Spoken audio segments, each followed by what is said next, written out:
சுமதியும் மணவாளனும் தாத்தாவுடன் வார விடுமுறைக்கு அத்தை வீட்டிற்கு செல்ல திட்டமிட்டனர்.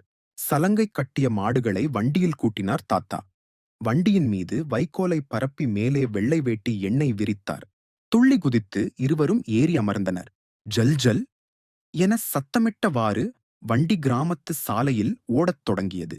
சாலையின் 2 பக்கத்திலும் பசுமை போர்த்திய வயல்வெளிகள் இருந்தன. ஏதாவது கதை சொல்லுங்க தாத்தா என்றனர் பிள்ளைகள். அதற்கு அவர் சொல்லிட்டா போச்சு. கதை என்ன, புதிர் போடுகிறேன், பதில் சொல்லுங்கள் பார்க்கலாம் என்றார் தாத்தா. 6ஐயும் 5ஐயும் கூட்டினால் பணம் வராது, ஆனால் பழம் வரும். அது என்ன? ஆம், கண்டுபிடிச்சிட்டேன். ஆரஞ்சு பழம்தானே? சரியா சொல்லிட்டியே செல்லக்குட்டி. சரி, இன்னொன்று கேட்கிறேன். பிறக்கும்போது நிறமும் சுவையும் இல்லாதது, ஊருக்கு ஊர் சுவை மாறும். அது எது? ம் எல்லோரோட தாகத்தையும் தீர்க்கும் தண்ணீர்தானே? ஆமாம், ஆமாம், சரியா சொல்லிட்டீங்களே. தாத்தா, அத்தை வீடு வந்துவிட்டது. சரி, வண்டியை ஓரமாக நிறுத்துகிறேன். மூவரும் வண்டியை விட்டு இறங்கி ஆவலுடன் வீட்டை நோக்கி சென்றனர். நான் ஒரு புதிர் போடுகிறேன். அத்தை வீட்டிற்குள் போவதற்குள் விடை சொல்லுங்கள் தாத்தா.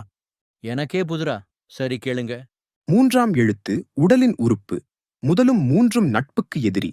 1ம் 2ம் நிறையத் தரும். 3ம் சேர்த்தால் உட்கார உதவும். அது என்ன? தாத்தா விடை கண்டுபிடித்து விட்டார். நீங்கள் உங்கள் நண்பர்களுடன் சேர்ந்து கண்டுபிடிங்கள். விடை எழுதுங்கள் பார்க்கலாம்